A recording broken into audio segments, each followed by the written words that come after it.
اعوذ باللہ من الشیطان الرجیم بسم اللہ الرحمن الرحیم۔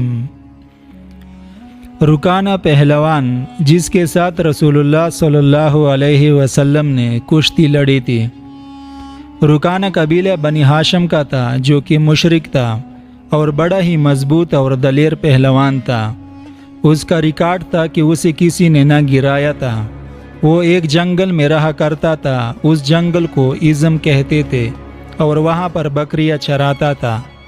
ایک دن رسول اللہ صلی اللہ علیہ وسلم اکیلے اس کی طرف جا نکلے تو رکانہ نے جب آپ صلی اللہ علیہ وسلم کو دیکھا تو آپ کے پاس آ کر کہنے لگا کہ اے محمد، تو وہی ہے جو ہمارے لات و عزیٰ کی توہین کرتا ہے اور اپنے ایک خدا کی بڑائی بیان کرتا ہے۔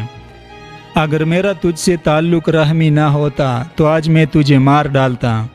آ میرے ساتھ کشتی کر، تو اپنے خدا کو پکار اور میں اپنے لات و عزیٰ کو پکارتا ہوں، دیکھتے ہیں کہ تمہاری خدا میں کتنی طاقت ہے۔ رسول اللہ نے فرمایا کہ رکانہ اگر کشتی ہی کرنا ہے تو چل، میں تیار ہوں۔ رکانہ یہ جواب سن کر اول تو حیران ہوا اور پھر بڑے غرور کے ساتھ مقابلے میں کھڑا ہو گیا۔ رسول اللہ صلی اللہ علیہ وسلم نے پہلی ہی جپٹ میں اسے گرا لیا اور اس کے سینے پر بیٹھ گئے۔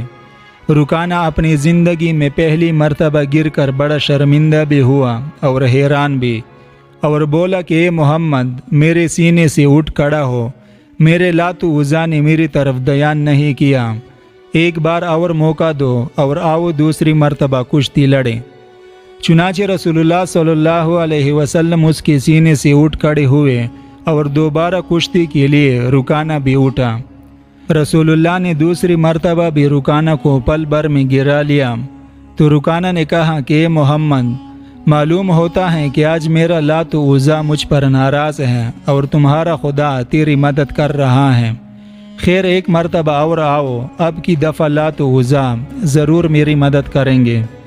رسول اللہ نے تیسری مرتبہ کی کشتی بھی منظور فرمائی اور تیسری مرتبہ بھی رسول اللہ نے اسے پچاڑ دیا۔ اب تو رکانہ بڑا ہی شرمندہ ہوا اور بولا کہ اے محمد، میری ان بکریوں میں جتنی چاہو بکریاں لے لو۔ رسول اللہ نے فرمایا کہ رکانہ، مجھے تمہارے مال کی ضرورت نہیں، ہاں مسلمان ہو جاؤ تاکہ تم جہنم سے بچ جاؤ۔ تو رکانہ بولا کہ یا محمد، میں مسلمان تو ہو جاؤں مگر میرا نفس اجازت نہیں دیتا کہ مدینہ کی عورتیں اور بچے کیا کہیں گے کہ اتنے بڑے پہلوان نے شکست کھائی اور مسلمان ہو گیا۔ تو رسول اللہ نے فرمایا تو تیرا مال بھی تجھی کو مبارک ہو۔ یہ کہہ کر آپ صلی اللہ علیہ وسلم واپس تشریف لے آئے۔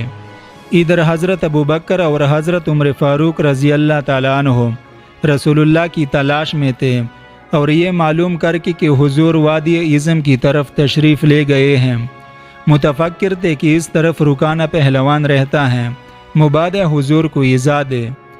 حضور کو واپس تشریف لاتے دیکھ کر دونوں حضور کی خدمت میں حاضر ہوئے اور عرض کیا کہ یا رسول اللہ، آپ ادھر اکیلے کیوں تشریف لے گئے تھے جبکہ اس طرف رکانہ پہلوان جو بڑا زوراور اور دشمن اسلام ہے وہ رہتا ہے۔ رسول اللہ یہ سن کر مسکرائے اور فرمایا کہ جب میرا اللہ ہر وقت میرے ساتھ ہے تو پھر کسی رکانہ کی کیا پرواہ، لو اس رکانہ کی پہلوانی کا قصہ سنو۔